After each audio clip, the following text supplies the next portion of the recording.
Hello and welcome to the House Einstein podcast. I'm your host, Osman, with House Einstein, and with me is Hamish. Hello. I'm the producer for the podcast, and I hope House Einstein runs smoothly, get out social media content, and also help contract showings and listings, which we'll talk about a little bit later on today. And if this is your first time joining the podcast, I am a realtor here in Boulder, Colorado, and I'm the founder of House Einstein, a little brokerage, a boutique brokerage. We focus on business in Denver, Boulder, all the way up to Fort Collins. We also cover the mountain towns and some of the resort markets, including Breckenridge, Frisco, and Winter Park. And House Einstein has been around since 2013. And prior to that, I was with another company I founded in 2007 that's also still a brokerage here in Boulder. And the goal of this podcast, why you're hopefully here, is to enjoy the entertainment value, because the mission of the brokerage is to help you make a smarter real estate decision. And a lot of what we talk about here on this podcast also is intended in that vein, but has to be delivered with the giant disclaimer that all of this is entertainment. And if you are a client of House Einstein, the best thing to do when you have a real estate situation pop up is to reach out and call us. You can find us at houseeinstein.com if you're not a client of the firm. And that's the best way to become a client, is to reach out to us after checking out our website, and you'll see the list of agents in the company. You certainly can contact me directly as well. I do help buyers and sellers myself. I don't just record podcasts for fun. No.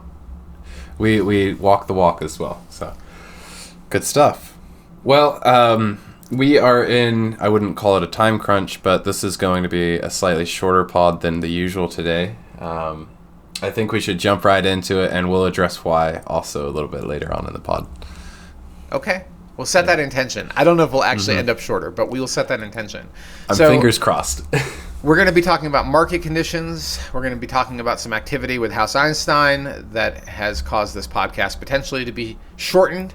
We'll also discuss the sale of the week, and we will touch on some real estate news that I think is worth talking about. And then as a feature, we always have a little tidbit called Tell Me Something I Don't Know. And that hopefully is sharing some information about the real estate business, particularly here in Colorado, that you might not know unless you're in the real estate business and have been for some time. Most new agents probably would not know that unless they took this year's commission update. It's a curious one. Yeah, it's come up occasionally as more of a fun fact to my friends than something I think we've had to practice. So Excited to get to it. Yeah, well, the example in the commission update was so bizarre that I feel like I really want to know all of the examples on that. Well, that one in particular. Well, all right. Well, let's jump into it, and hopefully that's enough to give you a sense of what we'll be talking about today. And that way you can skip ahead if you'd like, and you'll also see all of those descriptions in the show notes for what the topics are and also how to reach us. Absolutely. Well, take it away, Oz. Okay, let's talk about market conditions, because March data was just unveiled, and it's still preliminary data, meaning that some realtors are slow to update the MLS, but it's now preliminary, and it's going to move in a conservative direction, meaning that likely things like sales volume will increase, not decrease, with a day or two more. So we might as well get into it. And I'll add that, and hopefully that makes sense to you. Does that make sense to you, Hamish, when I said that? Sales volume will increase, not decrease. How that's conservative as a analysis. Does that make sense to you? No. So okay, good. You might have to elaborate. I'm glad you said that. Sometimes it's I don't explain things counterintuitive. very well. So let's say there were 100 sales last month in any market. Let's just say it's Boulder County, even though we know that number's not right. Mm-hmm. And it's now March 6th, and the realtors have inputted their data, and the MLS says there's 100.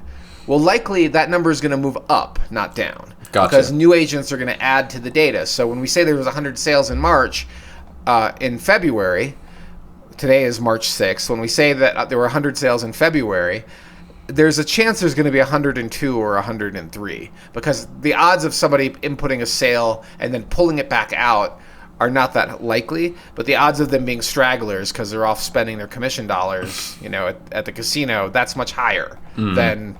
So likely it'll move higher, not lower, in most of these data points. So, and the other piece I wanted to add is that we're only going to discuss Boulder County single-family houses, and it's important to understand that other markets are not the same. And even within Boulder County, you will see a dramatic difference between Lafayette, Louisville, the city of Boulder, Lyons. All of them are their own little micro market. And then within those micro markets, there's also market conditions that sometimes vary right down to the street level. So property type, price range, and condition will dictate much more than broad market statistics, but you have to at least know the broad market statistics, and I think it's important to share them with people today.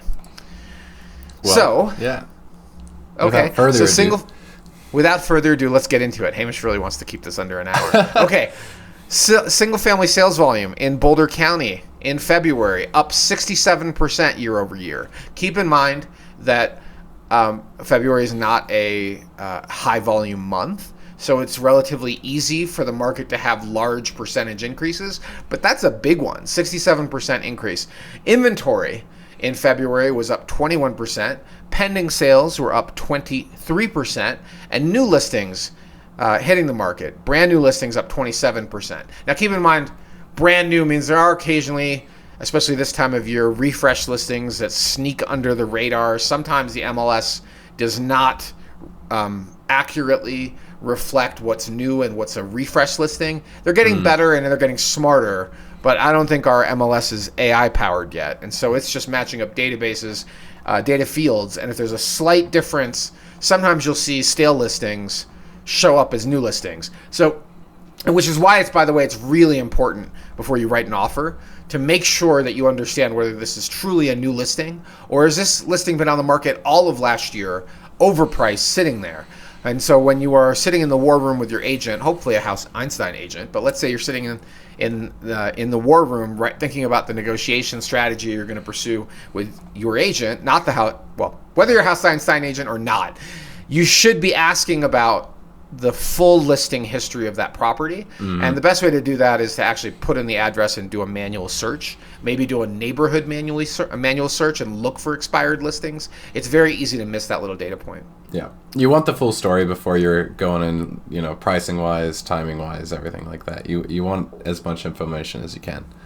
Right. Yeah. Before you write your offer, you should know how long have they owned it, what was their purchase price, what's their likely equity position. You can see the recorded mortgages. Has it been on the market before? What improvements did they make? And you should, of course, know what else has been going on that street and in that neighborhood before you actually pen that offer. Yeah, absolutely. So what does that mean? More sales, more inventory, more pendings, more listings? More. I think it means, overall the market's waking up. And I like to see a couple of months of activity before I really say that's a trend. But early indications with February data are that the market's looking quite a bit stronger than last year. But buyers still have more selection. So if you're sitting on the sidelines, you might want to think about getting into it, at least starting to understand market conditions and what is a good home for you and what you might get for your money. And if you're thinking about selling, our clients reach out to us a year or more in advance. And we start to talk about what the value of their home might be. We start to send them comps. We start to discuss it so they can get a sense of where they might end up when the deal finally closes and they get a check from the title company. They kind of want to know, are we looking at $1 million of upside? Are we looking at being upside down? Very few of our clients are ever upside down, but it's possible, especially if they bought in March of 2022. Oh, yeah. But that's what you should be doing with your clients. And the March data, that's what you should be doing as a client or with your clients before you make a decision on buying or selling a home. And Boulder County is showing signs of a market waking up. Yeah, absolutely. I see another note here in the, I was going to say, let me contrast that with the Denver. So there's an article in, I can't remember, it might have been the Denverite this week, and it was Denver realtors declare buyer's market for condos. Great. It's only been a year of highly elevated inventory of condos in Boulder before the Denver realtors finally want word to get out there to buyers that you can negotiate, you can offer low, you have tons of selection for Denver condos, not necessarily for Denver houses, not in all price ranges and locations, but the realtors finally got around to declaring. I like the implication. There's a cabal of realtors, and they make the declarations on behalf of all realtors. That's right. Yeah. I like it. They reached out to you, right? Right, of course. They said, would you like to join the cabal, Osman? And I said, hey, man, I think that sounds cool. What do I have to do to join it? And they said I have to sacrifice my firstborn. Oh, and I easy. said, well, I don't know if I want to do that. Not sure.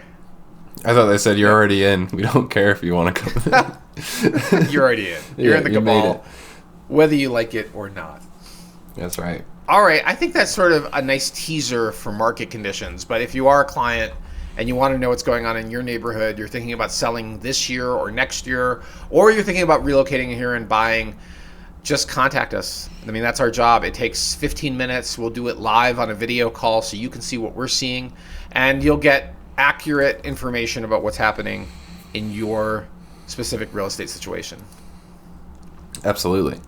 Well, I think Okay. segues over pretty well. Osman saying the Boulder market as a whole appears to be waking up.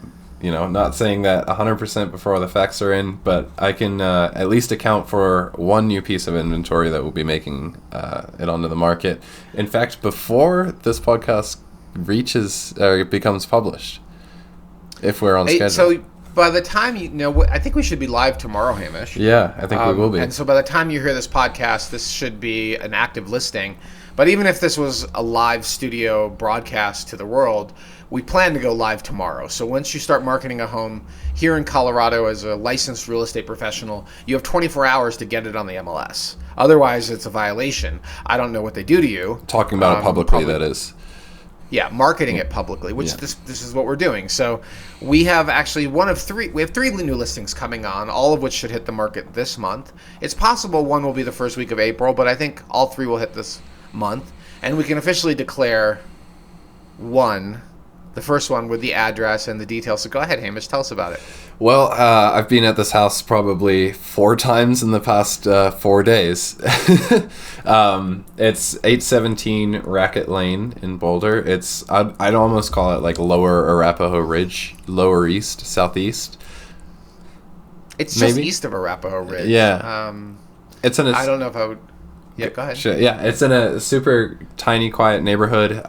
We've met with the sellers prior to getting all the videography and marketing together, and one of the things that they just couldn't stop talking about was the friendliness of the neighbors, which is pretty sweet. The few times that I've been, shooting video or photography for that, they've stopped by and said hello, or, if I'm out there with a drone, we're so prepared for people to come and be mad, and everybody was more curious and just excited to see it. So I've been working on that. We're getting twilight photos now, putting together a listing video. We wrote the script. Got a bunch of listing photos together, have it all drafted up, and I'm really excited to bring it to market. I know I'm talking mostly about the marketing material itself and less about the home. I think Osman might word it a little bit better, but I will chime in with anything that I think is also quite a cool feat. Yeah. Well, all of that's super useful, Hamish. Your perspective is different than mine. And my perspective starts with helping these clients buy this house.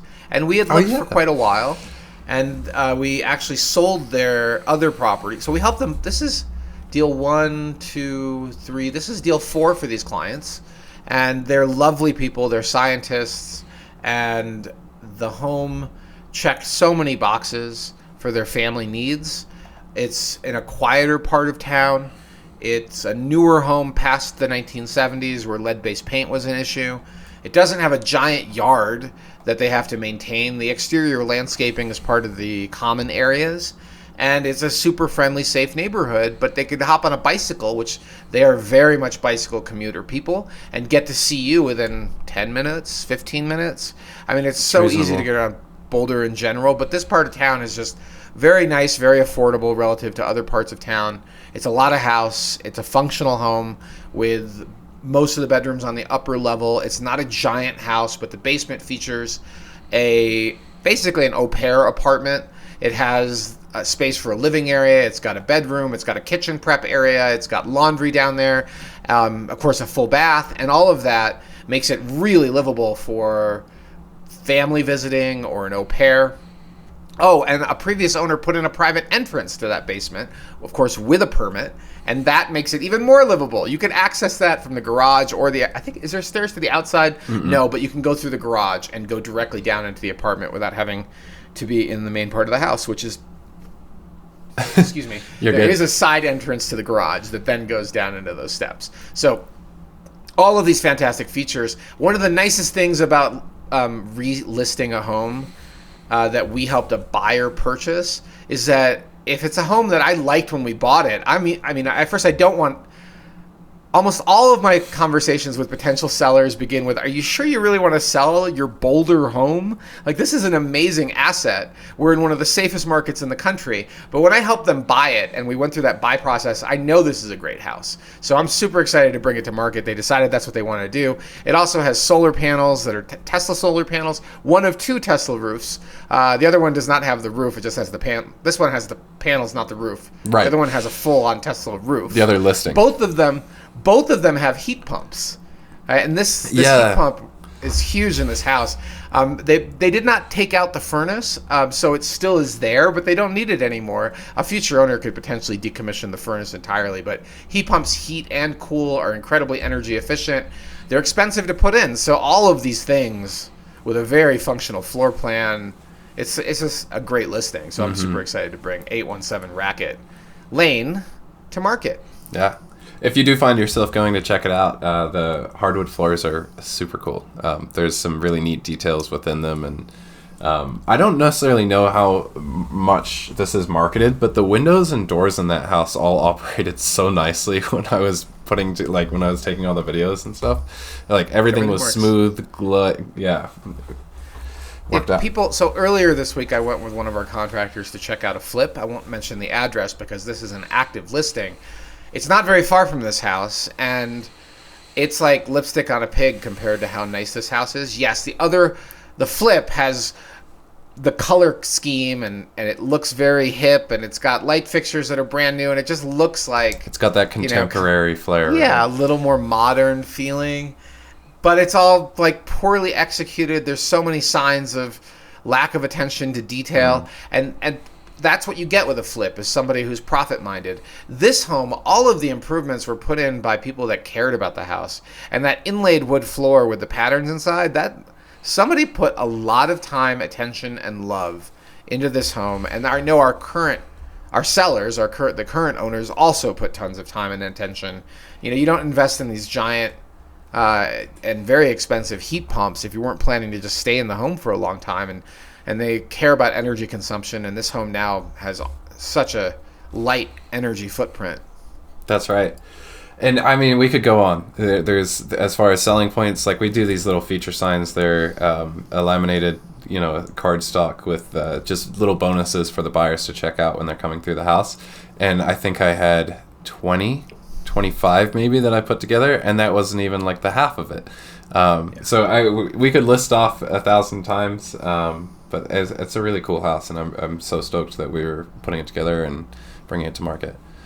You can be on the Bobo Link Trail in less than 5 minutes. You can be at the East Boulder Rec Center in probably 7.5 minutes on a bicycle, depending on your speed, of course. It probably would take me closer to 10, but Boulderites could probably do it in 5. Most Boulderites. I'm not exactly the fastest cycle. Yeah, but it's like... I don't know, the major shopping plaza that keeps getting better is at Foothills and Baseline. So you've got Busaba, you've got the Gondolier, you've got McDevitt's with their amazing margs, and you've got a functional grocery store. I mean, maybe it's not as exciting as King Soopers or it's on par with King Soopers. It's a Safeway, isn't it? It's a Safeway, but it's a nicer Safeway. It's just not, it's not the fancy Whole Foods, but they have the same stuff, so why are you paying Bezos? Why are you paying Bezos? All right, let's move on. I think we covered Racket Lane. You should see our new video and listing by the time you hear this podcast. That's right. And the link will be in the description as well, if you'd like to check it out personally. That's right. Yeah. Let's talk about the sale of the week. That's right. The address is 3777 Wonderland Hill Avenue, and we'll provide a link to that as well in the show notes. You can also, if that link is dead, you can also find it on Zillow or wherever. But this home just sold. Let me pull it up on the MLS. And it was listed on January 17th. It went under contract within a week. I mean, it was changed, status changed at 7 days. So that's likely right after the first weekend there was an offer. You're not required to change the MLS status for 3 business days, but likely it happened right after the first weekend or during the first weekend.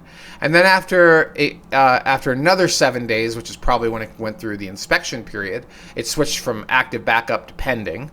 And you switch it to pending when you want to turn off the showings. Active backup and pending both mean pending, but one means you're looking for backup offers. Pending means you're not, and you should stop showing it. And then 43 days in, it closed. So it just closed on February 29th on Leap Day. Is it called Leap Day, Hamish? For these purposes, yes. Okay, all right. Let's call it Leap Day.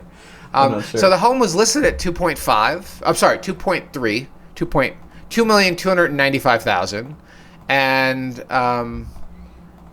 three. You know what's interesting is it says 3 days on market when I flip screens, and it says 7 days on market when I'm on the primary screen. But okay, 3 days on market. It was under contract right away, within the first week at least, and it sold for 2.5. So 205,000 over list, and there were no additional disclosed concessions. Oh no, wait, strike that.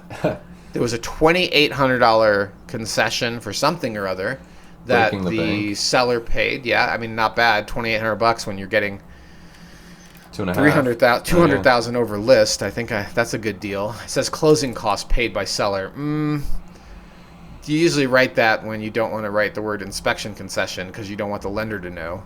That would be my guess. I mean, why would the seller need to pay $2,800 in closing costs? But okay.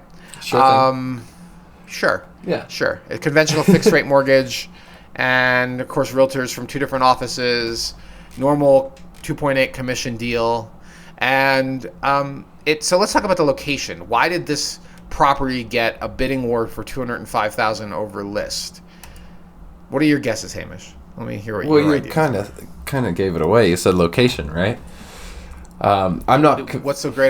What's so great about this location? Do you know this neighborhood? I'm not entirely familiar with the Wonderland Hill Ave address, so I'm now scoping Google Maps, and I can make some guesses. But all right, well, I won't put you on the spot. So here's the deal: the Hamish has not lived in the city of Boulder for the decades that I have. No. So it's a little unfair asking Hamish to justify. I'd give it a good guess. What's the big deal? Well, so Wonderland Lake Open Space is one of the most popular open space areas in the city of Boulder. You don't often see a lot of tourists on it, like Sanitas, for example, and it's full of kind of rolling footpaths. There's a path around the lake itself, and it leads to dirt that then goes up into the foothills themselves. There's 2 or 3 trails that then go even further west. In fact, I was just running on Wonderland Lake Open Space right from our office, Hamish. My Instagram yesterday. I know, early this morning. The run was yesterday, but the Instagram went out this morning. Shows me running on these. Yeah. So the 6 a.m. Shows me running on these paths directly north of here. So that's the big draw. But the thing about Wonderland Hill Ave itself is it's actually a relatively busy street. I don't know if it has a yellow line or not. That's my usual rule, is if it has a yellow line, you know it's a busy street. If it doesn't have a yellow line, well, you don't know what you don't know. I wouldn't declare it's a quiet street if it's lacking the yellow line. Yeah, no yellow line. Yeah, I'm looking at it too. There's no yellow line. But I can tell you that Wonderland Hill Ave is not like a neighborhood. It's a neighborhood arterial. It's also a popular cycling route because people come up on 4th Street and then zigzag over onto Wonderland Hill Ave. I've done that many, many times. This is how you avoid Broadway. So it's, you're probably going to see a car every minute or two during prime time. So it's not like you're on a tiny, quiet little side street. You're going to get some traffic. But the big selling piece was that the home has a path directly behind it, and it's very, very easy to access Wonderland Hill open space, although I personally would prefer not to have the path behind. But with the exception that you get this sense of space. So when you look out the back windows of the house, you're going to feel a lot more space than if there was another home right back there. That is one thing about backing to open space that people really like. And then the other selling point of the house, Hamish, what do you think? For me, well, are you saying for me or what? No, not for you personally. Okay. I mean, why would a buyer pay $205,000 over list for this house? I don't. I have interesting things about the marketing. I don't know. I didn't put too much thought on that. Okay, all right. I like putting you on the spot. All right. Well, look at the photos, Hamish. It is turnkey. Yeah. It is really lovely inside. Everything is painted. I mean, it's a little heavy on the gray and white. Like, that's a very popular color scheme from 7 years ago. It was going hardcore, but it's still updated. Every photo shows updated fixtures and finishes. It's what people in the business call turnkey. Mm-hmm. And even though the home was built in 71 and the architecture reflects 1971, all the rooms of the house are ready to go. The professional landscaping is really nice in the house itself, but people usually don't pay a massive premium for professional landscaping. But when the inside is ready for them to move in, they will pay quite a significant premium. And the listing agents know... inexperienced, didn't price it right agent, she priced it right. Somebody really wanted it, and there may have been more than one offer. We don't have the inside details of what happened, and people looked at their alternatives all the way up to 2.5 and said, I need this house, I need to move in, and I'm willing to pay more than list, even though they had a mortgage. It wasn't cash. And the home itself also features 5 bedrooms, 4 on the upper level, 1 in the basement, that conventional floor plan that the vast majority of buyers favor.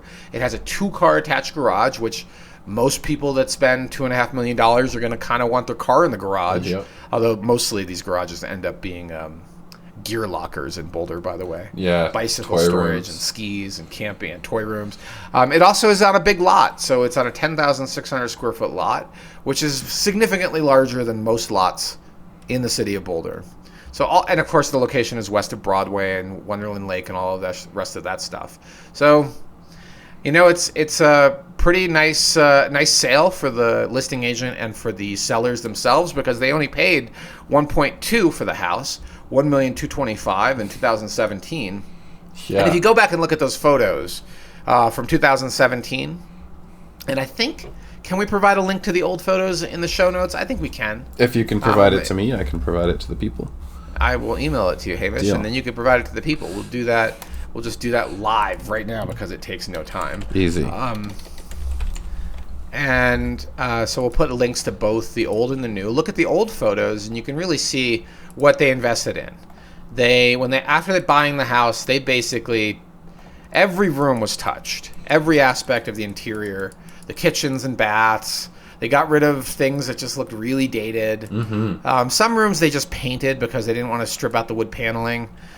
They probably, I don't know if they replaced windows or not. That's really hard to tell. These windows, we'd have to look really carefully to see if the handles are exactly the same, Hamish. My guess. That is something I wanted to bring up, though, is although it's like early 70s construction and architecture, I love the windows throughout it. I mean, it's a great use of getting light in the house. Yeah. Well, I don't see a transom window in any of the photos of the old listing, but I see that in the new listing. So I think they probably did a window package. But the point I'm trying to make is that I'm going to look at. I'm pausing to go look at the old versus new windows. I think they did new windows. Yeah. Okay. So my guess is that they spent somewhere in the neighborhood of $250,000 updating this home from 2017 to 2024, so over a 7-year time period.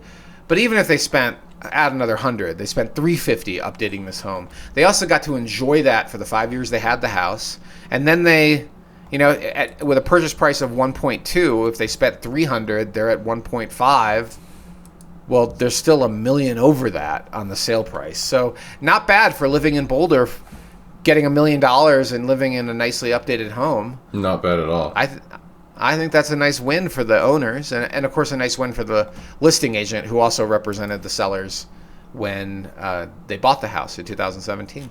Now, potentially divisive, but I personally prefer the natural color brick prior to it being bleached. Just a personal preference when comparing the two listings. And also looking here on Street View, looking back in time, they didn't just paint it or give it its facelift for the listing. It was painted almost right after they took occupancy, it looks like, or possession.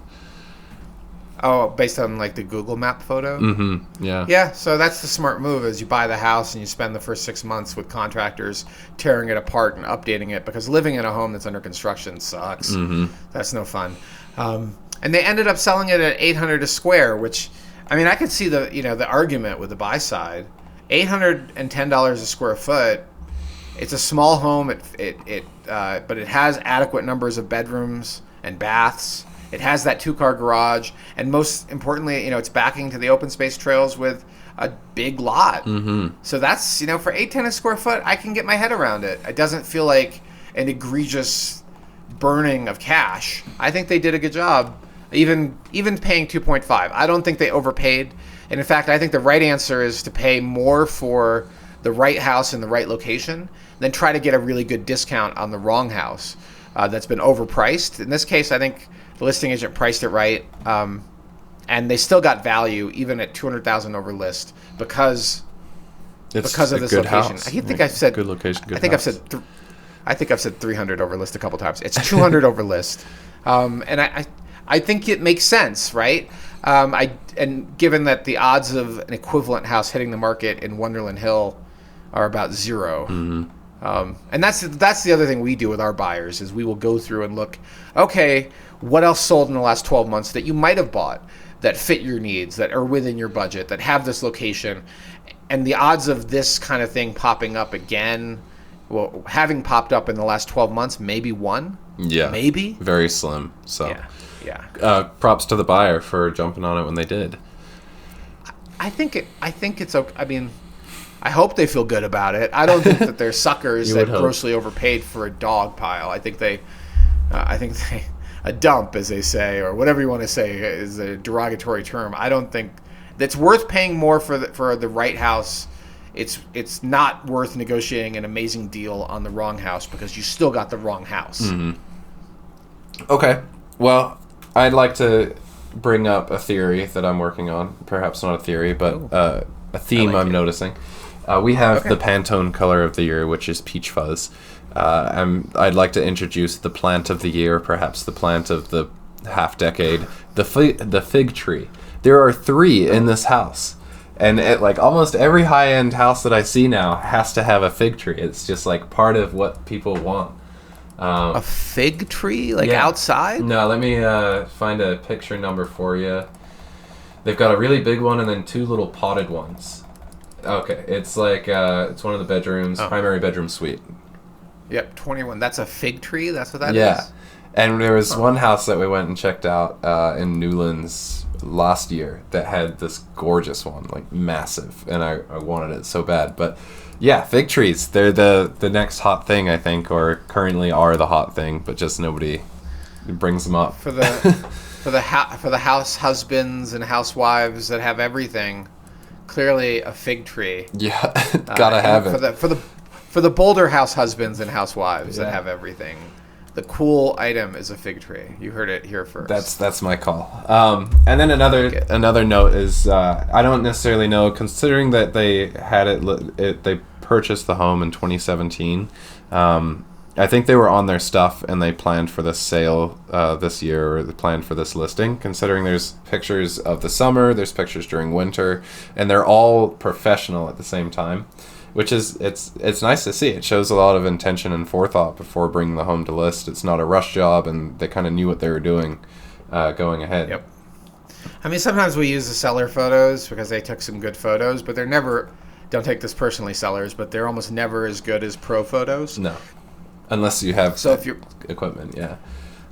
Well, and skill. It's not just having the oven to Good bake point. the cake. You got to know how to make the cake. Like having the high-end oven doesn't make the cake. No, good point. But it helps to have a high-end oven or a high-end camera setup. But it also helps to know that photos on the MLS are 4x5, not 16x19. It also helps all sorts of stuff. Helps to know when it comes to real estate photography. Anyway, long story short, if you are thinking about selling, talk to your agent early, because that way they can get summer photos of the amazing landscaping, and this landscaping is pretty nice. And it just shows it's so lush and beautiful, and I mean, I look out my window and it's a little bit sad. So the sun is shining and we're getting our full springs, but the green isn't out yet, and it's great to see. That's right. Yeah. None of the 3 listings that were coming to market we knew about until late last fall. The ones that are coming to market this month. And if we had known that they were coming to market, we would have told them last summer to do some landscaping cleanup. Let's get some photos in place, because they have nice landscaping and they'll look great in the summer. Yeah, especially Racket Lane, actually. That whole backyard, you could check out some of the older listing photos. It's really pretty, and it's going to fill out really nicely. Yep. Yeah. All right, Hamish, you wanted to end this early, and now we are into this for about 35 minutes or so. So let's keep going. Yeah, we're killing it. And move on. So that was Sale of the Week. Yep. So. And now we're talking about what's in the news. Yes. Our first article is about mountain lions. And this was published on March 1st in the Colorado Sun. If you're not a subscriber or supporter of the Sun, I strongly encourage you to do so. It's very well written, and it also covers the region. It doesn't just cover Denver or Boulder, and it's not owned by a private equity firm. Well, actually, I don't know that for a fact, but I don't think it's owned by a private equity firm. I think it was founded by some people that left the Denver Post. This is based on memory from quite a few years ago, but they created this alternative, and it's really a nicely written news source. What do we call? They're not newspapers. What do we call these things anymore? It's not a tabloid. No, it's not the New York Post. And basically the article says, so the title is Mountain Lions and Humans Are Interacting More Than Ever on the Front Range. A new management plan is coming. And it goes into a lot of detail on some of the interactions and some of what Colorado Parks and Wildlife are talking about.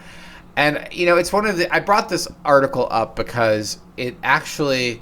When I first moved here, it was sort of a joke, like, oh, mountain lions are so scary. And I'll never forget my mom visiting and chastising me for hiking because she said, you'll be food for the mountain lions if you're not careful. The reality is mountain lion and human interactions are really, really rare, but they do happen. There was a case of a VC, I think he was Israeli, who was hiking on Sanitas, and his toddler got attacked by a mountain lion. And he fended off the attack. The kid was fine. Oh, I think I heard about that. I personally have seen a mountain lion up here where I live in 4 Mile, which is about 15 to 20 minutes from downtown Boulder. It's just it's sort of halfway to Ned.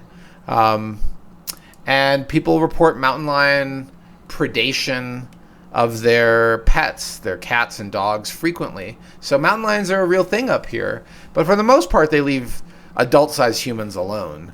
But given that they're becoming more and more popular, I thought it made sense to talk about their existence. Some of the changes that are going to come from this new management plan. It's worth reading about. It's worth being aware of mountain lions and mountain lion issues, especially if you're thinking about buying in the mountains. One of the things we warn our clients about, if they have pets or small humans or plan either of them, that mountain lions are a real deal here and becoming increasingly a problem, and you should just be aware of it if nothing else. Yeah, it's I can draw parallels. Growing up next to the beach, sharks are always like kind of ever present, and to some extent, we're in their environment and they're in ours. There's always going to be that overlap. So it's just educating yourself on the chances of seeing them, what to do if you interact, and kind of how to stay away from. Keep personal space between each other as well. Unfortunately, they do also, your pets make a great snack. So there's a lot of awareness around that too, Right. And if you see one, don't run. Yeah. Don't act like prey, because you trigger their prey instinct. Or, Get those arms out there and look big and throw rocks, but do not run away from mountain lions. get scary. Yeah. Get scary. Yeah. If you have to move away slowly, keeping your eyes on the mountain lion. Do not run from the mountain lion. Yeah. I remember we went for a night hike. Some friends of mine, and this was back in high school, and we went up Chautauqua Trail, that little trailhead, and we got maybe 500 feet in the tree line and started shining our flashlights at the trees, and just two eyes shining right back at us, and we very quickly just slowly backed down the hill and went home. So they're out there. I had the same experience on Sanitas. It turned out to be deer. Oh yeah. But holy cow! When I first saw the eye shine, the reflection, it still could have been deer headlamp, on mine too. Yeah. It freaked me out. And then I realized it was deer, and I calmed down, because the deer aren't going to be hanging out where there's a mountain lion in theory, but still, yeah. You see that eyes in the darkness are scary no matter what they are, and I will be steering clear. Yeah, absolutely. Okay, next topic. Yes. Let's talk about some House bills. House Bill 1152. This is still in progress. This is at the state level. The article is from Boulder Reporting Lab, another one of these independent news sources, or newer news sources that are not the Denver Post or the Daily Camera. And the article is titled, City of Boulder Backs Statewide Bill That Would Make It Easier to Build ADUs. And, I don't know I don't know if everybody in the city of Boulder, by the way, would back this. I love it how it's just subscribed to the whole city is backing this. But clearly, some of our elected officials are, some of whom I consider friends. But just like with all of my friends, I don't agree with everything they do. And let me make it clear about that. But this particular bill is designed to override local rule on accessory dwelling units, or ADUs, allowing much more of them in backyards, basements, or garages. These are smaller living units where you might have a tenant or a family member that's aging. I mean, they make sense for so many reasons, and I'm all in favor of it if that's what the voters want. Right. Comes down to democracy. I'm a believer in democracy. I'm not 100% sure that people that live in Boulder and own in Boulder want, ADUs everywhere. But it looks like officially Boulder is backing it. And as of this podcast, I don't think it's been signed into law yet, but it looks very likely to be signed into law, given that we have a democratically controlled government and a Democratic governor here in Colorado.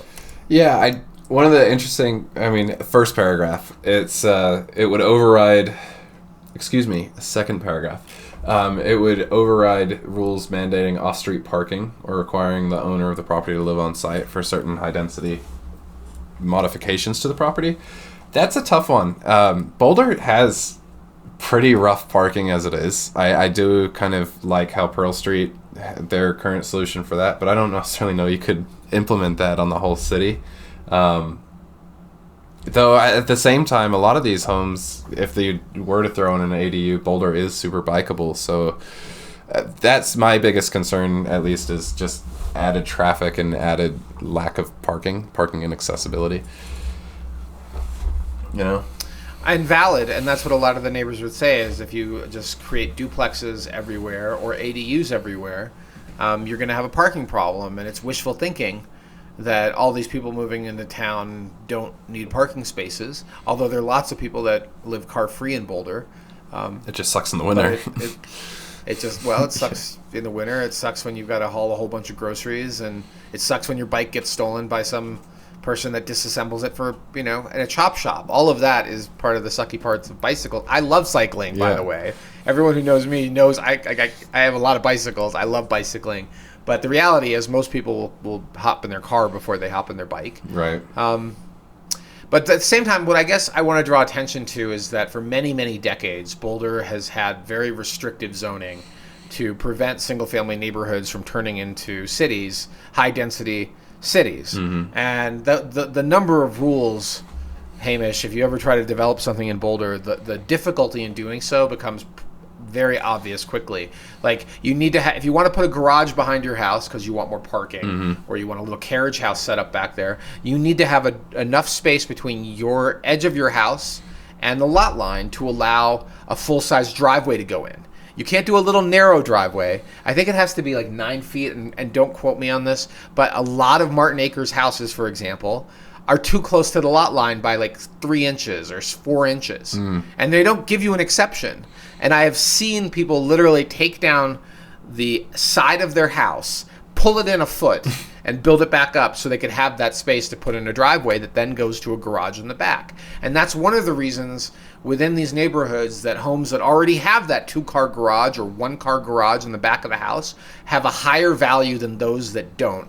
And that higher value is in excess of the cost to build that garage, because it's so hard to find a lot that will even let you do it, because of the width, the distance from the edge of the house to where the lot line is on the narrow side. Or on the wide side, it doesn't matter, wherever you want to try to put that driveway. So many rules that restrict you from doing those things. You're also not allowed to park, so you need 2 parking spaces per house. But those 2 parking spaces cannot be nose to back. They have to be side to side. Oh.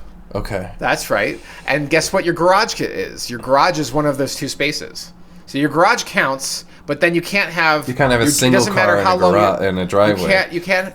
If you take out the garage and turn it into living space, you also need a driveway that's wide enough for 2 cars side by side. And it costs a lot of money because you have to put in a curb cut if you want to then build a driveway. Like, the rules and rules and rules that just layer on to prevent development in Boulder, for whatever reasons they were created, okay, those have been very difficult for people to use their properties flexibly. And again, my position is democracy. If that's what the people want, I'm in favor, but I just don't want people to be hoodwinked. And the way that often politicians work is that they rename their bill in some sort of deceptive language that's actually the opposite of what it's going to do, right? Yeah. Like, there's all sorts of nastiness that politicians do because they just assume the voter is ignorant. And I really want the voter to be really well educated and then vote on reality, not vote on wishful thinking. But I think... Hey, I'm not in public office. I was going to say, I think that's about as far as we can go without getting too political. But we towed that line nicely. We could go a lot further, but it would get very political. And also, I want to make it clear, I'm not pro or con on this. I would love to see more people be able to afford and live in Boulder, but I also feel like there's so many people living in Boulder, and the traffic is getting worse and worse. And I think the people that live here have a right to vote for what they want without being hoodwinked by crafty politicians. Crafty verbiage. With that said, and I guess my final thought on this is I at least appreciate that Boulder isn't a high-rise city. That, we have a few larger buildings, but for the most part, it's not. It's relatively sprawling, and I really appreciate that. And I've been saying this for decades, is that if you really want a high-density city, it's called Denver, and it's 30 miles south. Like, why are you moving here demanding to turn Boulder into Denver? I know that's going to get me in hot water with certain groups. Comment that below. Attitude. And I often would ask people, okay, you want X many more housing units in Boulder? At what point is Boulder full then? Like, what's your number? And they refuse to answer that question because the answer is it's never full. No. We always have inclusive space for anybody who wants to live here. And it's like, I don't know. I grew up in New York. I commuted from Brooklyn to Manhattan. No, I worked in New York. I didn't grow up in the city. I've seen full, and it didn't get cheaper in Manhattan or Brooklyn by just densifying these places. And again, I'm from upstate, not from the city, but I did live there for a number of years. I feel that's important to mention because of how different New York City is from the rolling hills and fields of where I grew up. Yeah. Radically different. No, good point. All right, Hamish, let's move on from this topic, and let's let you talk about the next one because you put it on here. I did put it on here, and I am sort of regretting it. We are talking about today, let me just get the time code down. 50. Today we are talking about bentonite, which is an expansive clay in Colorado. And I was doing a little search. I talked to a friend of mine who manages some properties in Colorado, and he was talking about some facilities that were built on bentonite, and they're beginning to sink, settle, crack, and it gets into foundation, and it goes far more complex than I think I can possibly address in this podcast, even if we were doing a regularly scheduled podcast. Though I do recall Colorado's essentially famous for being built on expensive soils. And what I'll link in the description is a very large PDF from 723 pages, Hamish. It's light reading. What is this document? It's a light read, and it is titled "Denver, the City and County of Denver Hazard Mitigation Plan," and it essentially goes over a bunch of other things. But I was specifically looking into the expansive soils of Colorado. I'm curious in the areas where that is, and I'm also curious how far it goes, to what extent. I know how it's common for houses to settle, and the typical train of thought is like a house is done settling after X amount of years or however that works, but it depends on the soil and it depends on so many other factors. And I haven't touched on this 700-page PDF too heavily, so I'm not by any means well read on it, though it is something that I think if you are considering moving into the area, it's almost, I don't want to normalize it, but the ground shifts here, and as moisture fluctuates, as we get snow, as we get rain, I mean, last spring was super wet, things move, and you're gonna see it whether or not you want to, in certain places. Well, okay, so there's a little more nuance to it. Okay, great. And it is a very valid due diligence area. You could try asking ChatGPT to summarize that 723 pages into one paragraph, but I'll do my best as a human to also add on to what Hamish shared, that yes, bentonite containing soils are expansive soils, and it depends on moisture levels, but it will cause movement. And if your foundation is under-engineered, you are very likely to see foundation damage and other problems. And here in Boulder County, if you're driving to the Flatirons Mall where the Walmart is, that road from the highway to the Walmart is really wavy, and from the day they built it, it's been moving. And Superior, where that development is located, is known for this. So when they first built Rock Creek, there were all these lawsuits that were filed over foundations that were failing. And many of those owners had to incur very expensive repairs and mitigation methods to keep those foundations stable enough. I haven't seen a home fall in any of those neighborhoods, but whenever we have a buyer that's looking in Rock Creek, I tell them that, look, you at least need to know that this issue exists. And at this point, all of this neighborhood should have been mitigated, but when it's hidden behind drywall, you can't see the foundation. Mm-hmm. So there are other ways of measuring movement. And you hope the seller has properly disclosed if they've hidden all the cracked basement walls with new drywall and new skim coat. That would be really disingenuous and shady. I've had listings, Hamish, where the house was like a fun house, and my client came to me and said, "I got to sell this rental," and I went and looked at it. I was like, "You cannot sell it like this. You have got to pay to get this foundation mitigated, especially." And we have to then We then have to disclose that the foundation had issues, and we mitigated it, and here's what we did. We're not guaranteeing the foundation forever, but it no longer looks like a carnival funhouse. And the home, of course, sold without a problem, and I hope the buyer is fine. We disclosed what we knew, but that's the right way to deal with it if you have that funhouse basement. But not everyone does that. There are shady people out there. But you should know about this, and there are ways to decrease the probability of further movement in your foundation using helical piers and other things. There are other ways to do it. And the helical piers is sort of stage one. There's another stage two, and I can't remember the term.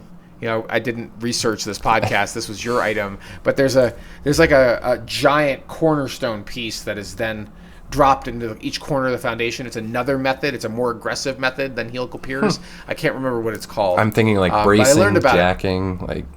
Oh. Yeah. Yeah, I mean, all sorts of work to make sure your foundation is in good shape. And expansive soil, which varies, the degree of expansive soil varies all over the place. Yeah, so... One thing, because I was searching for houses last year, and I kept coming across every now and then there's a listing, and it's like, home has foundation issues. And if you watch it, a lot of them sit, especially if they're kind of not really touched, unless it's a really good deal. But if you watch, especially like the additional documents, you can see like, okay, there's an inspection, foundation issues identified. Then the house goes under contract again, and then it's backed out. But now it's got an engineering report, and then it goes under contract again, and then that buyer backed out, and now you've got a quote to install it. And it's like, you know, if you're lucky, you could wait long enough and have it all teed up. But yeah. The right answer is to fix it before you list, not do this whole song and dance and hope buyers are too dumb to know that foundation repairs are expensive. Not to mention you're the part that required to disclose. Yeah, well, yeah, I know. Doesn't mean they do it. Still going to hit on that. And you know what's really interesting, Hamish, is 2 or 3 years ago I did a sale in Denver. I think this is maybe the summer before you joined the company, 3 years ago.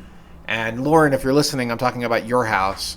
And this is in the city of Denver. It's a historic home, I think like at least 120 years old. It was pre-1900. And we went into the basement, and the basement foundation was brick.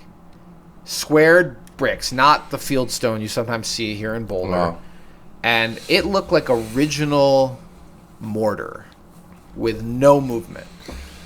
It was, despite not being the super heavy duty like rebar enforced concrete foundation, it looked great. It looked like it originally had been a dirt floor. There was no movement, and this was something we talked about. Was wow, this foundation is like impressive. You know, it's like a Model T compared to a Tesla, and yet it's rock solid. It shows no movement. It doesn't mean that this won't happen tomorrow if there's some change in the water table or your neighbor starts, running jackhammers in their basement. Maybe it'll cause movement. Irrigation could be wrong. But right now, this foundation looks amazing. And I attended several meetings with inspectors and contractors because they were looking at getting work done before they moved in. And all of them were of the opinion that this is a rock-solid foundation because of its age and the lack of movement. Yeah, and brick shows, too, doesn't it? You get, like, the stair step, and then you get the gaps in the mortar and all sorts. Yeah. I think almost easier than anything else, you'll see movement in a brick wall.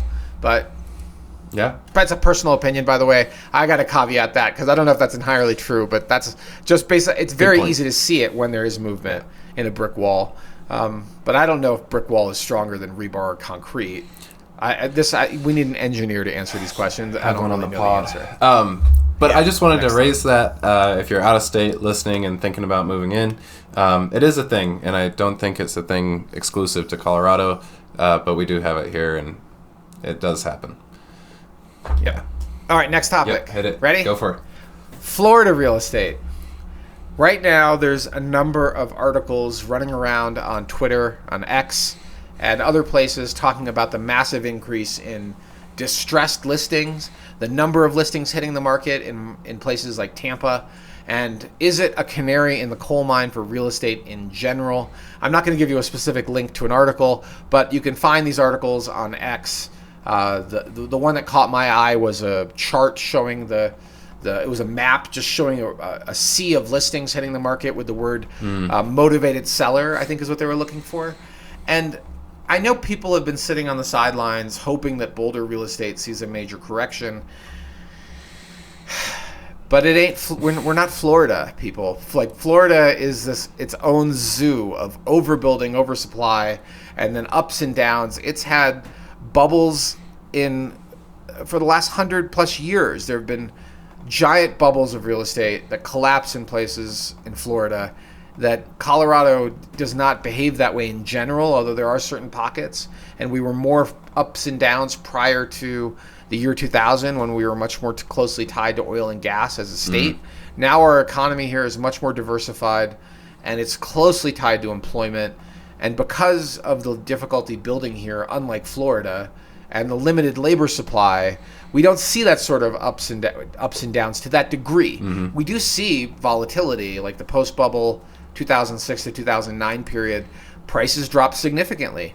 Prices have also dropped significantly since March 2022. We've seen a serious decrease from that time period, but nothing like what's happening in Florida right now, apparently. Not our market, but I think it's one to pay attention to and see if that contagion spreads to other markets. And the Florida market, by the way, is driven by something that's also a factor here, and that is the rapid increase in insurance costs.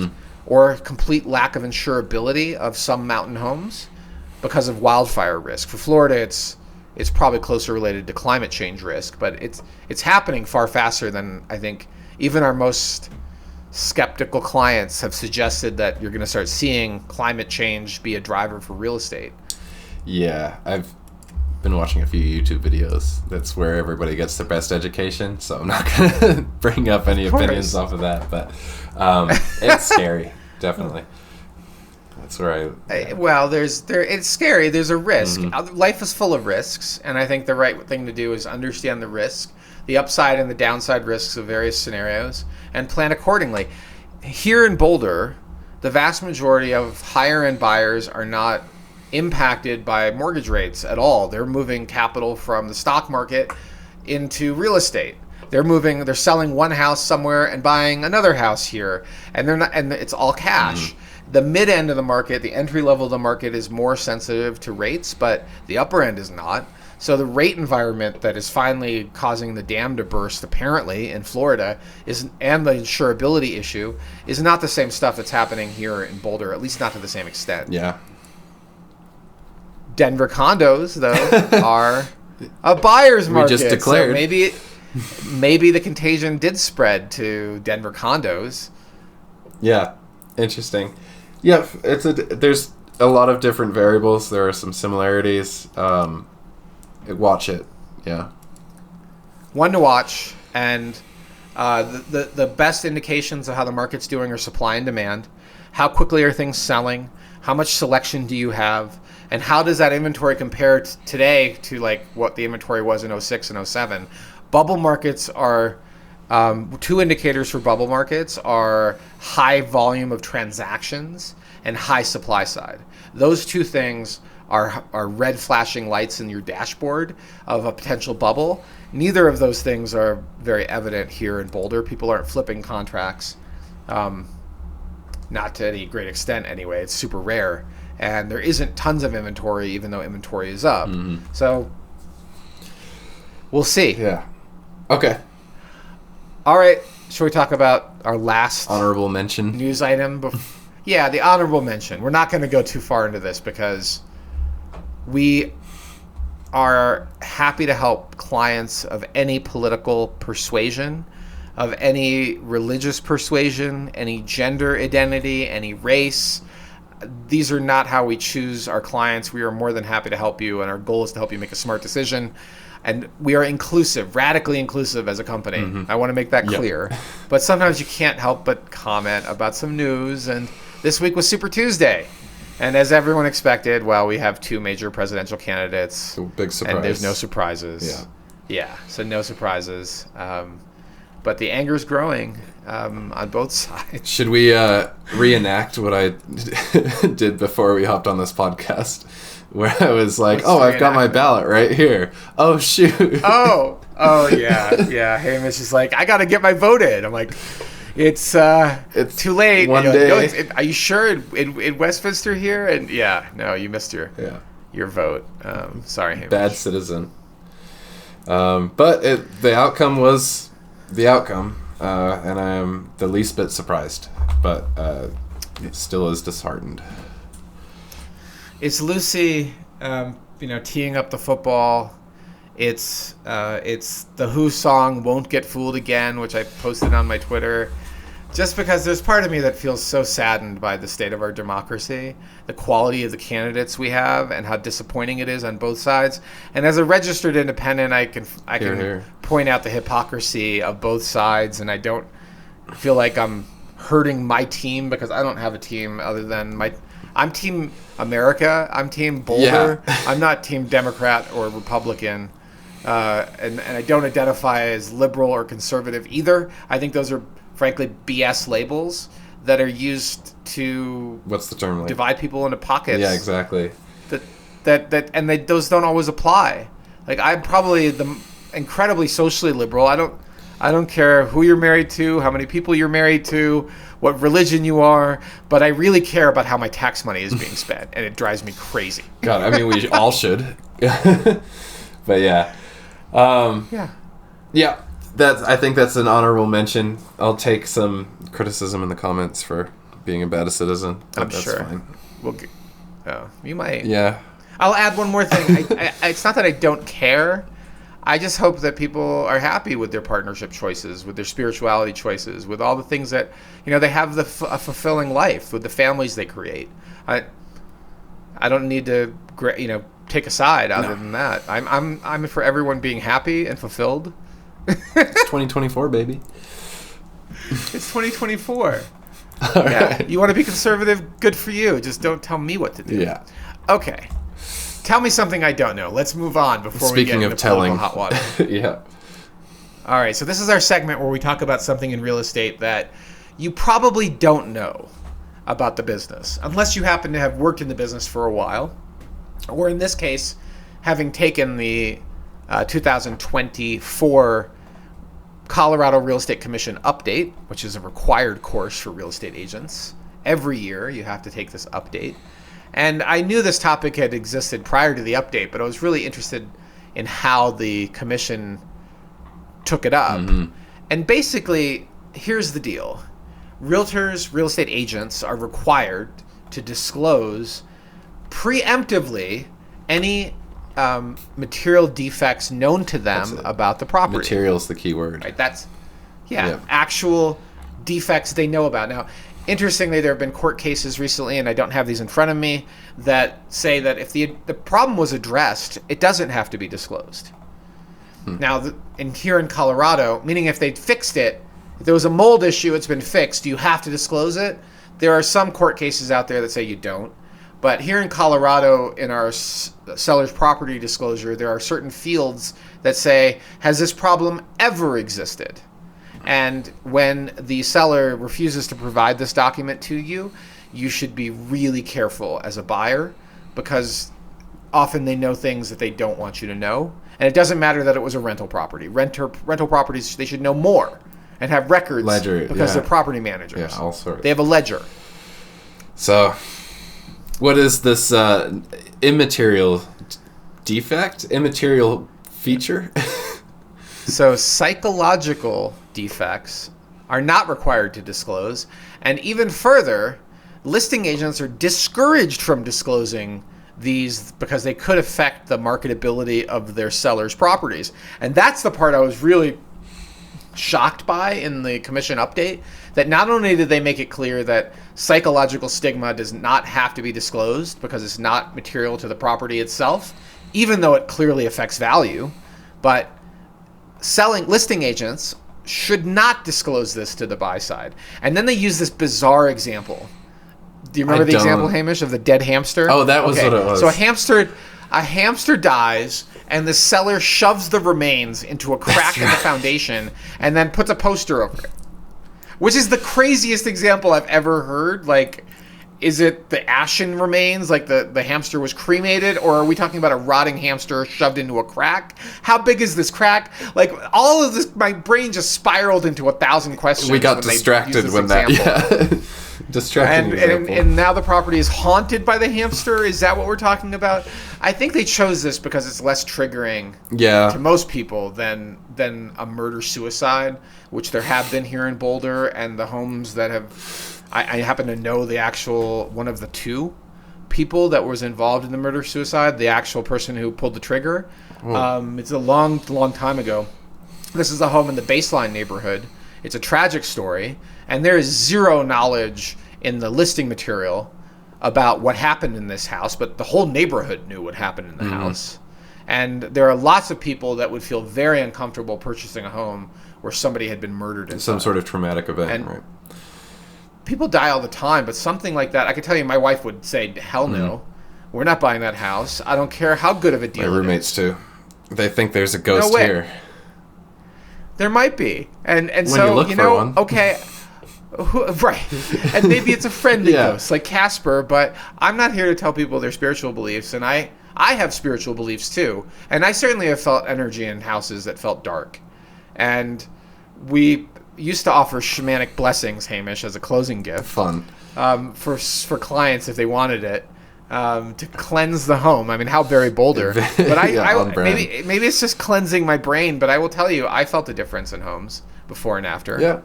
So, And there are realtors that will swear up and down that for a year the home wasn't selling, and then they hired a shaman, and he blessed the home, went through the whole process of smudging every room, and sold next week. It was under contract 2 weeks later.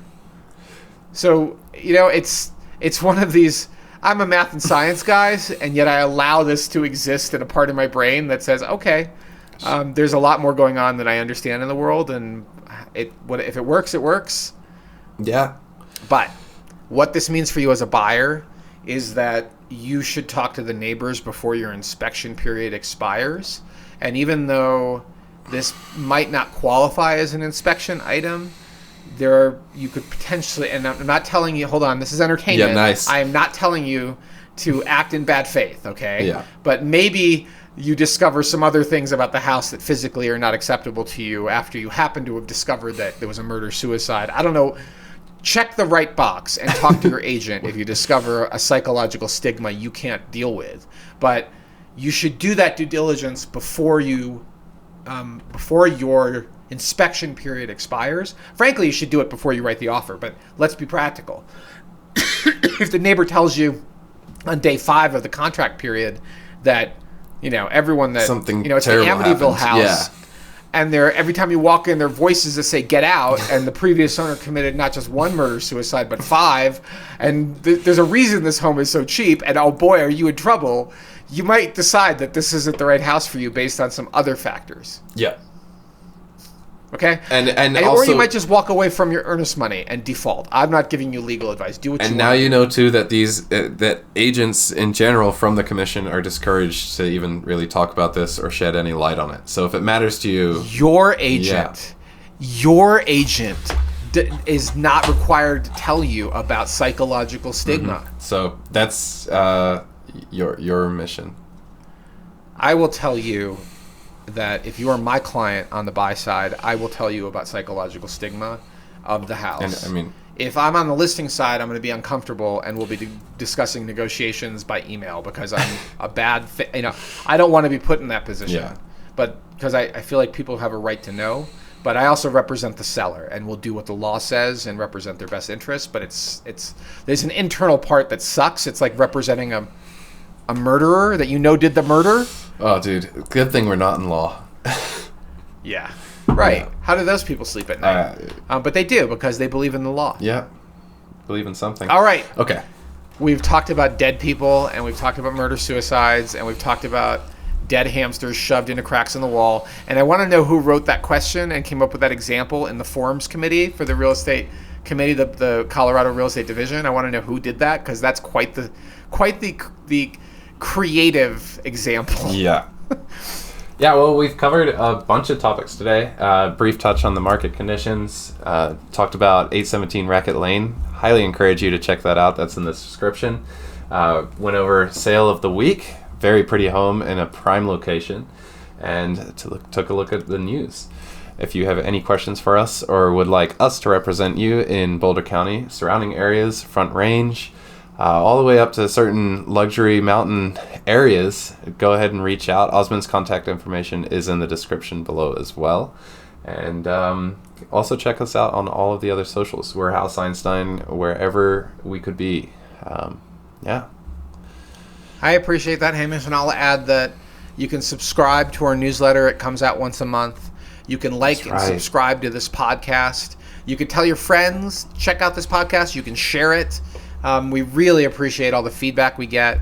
I got stopped the other day when I was doing a showing in Mapleton Hill by a podcast listener who heard my voice in stereo suddenly and realized I was standing outside the home he was walking by as he was listening to the podcast. Uncanny. That feels really good. Yeah. And I really appreciate those types of serendipitous moments. But yeah, like, subscribe, do all the things. And most importantly, thank you so much for taking your precious time to listen to us talk about real estate. And we'll catch you next time. Take care.